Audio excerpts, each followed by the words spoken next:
When Jeff Cohen's group, the left-leaning Action for a Progressive Future, applied for an IRS tax exemption, the process was too long and slow, he says, but it was much easier for him than it was for Tea Party groups. Cohen answered 9 IRS questions, many of them about the politics of his website, but he was approved after 18 months. By contrast, Tea Party groups faced dozens of questions, and many are still waiting for approval after 2.5 years.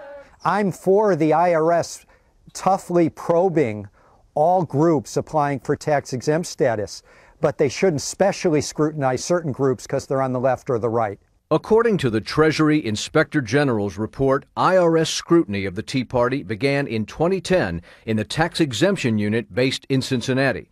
Specialists here in charge of denying tax exemptions to groups whose mission is primarily political began screening applications using 3 search terms: Tea Party, 912, and Patriot. In fact, the report says the words Tea Party became the shorthand term for all potential political cases.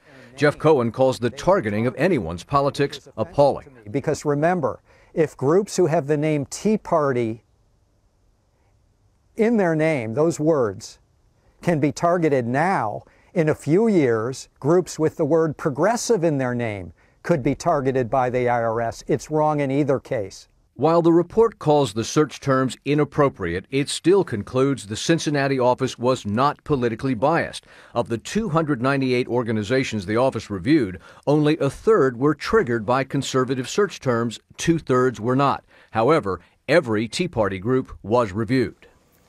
What's missing in the Inspector General's report is the question of why the searches lacked political balance. Scott, these investigators said the search terms was wrong, using the search terms was wrong, but they don't report asking why the most important terms all targeted the right.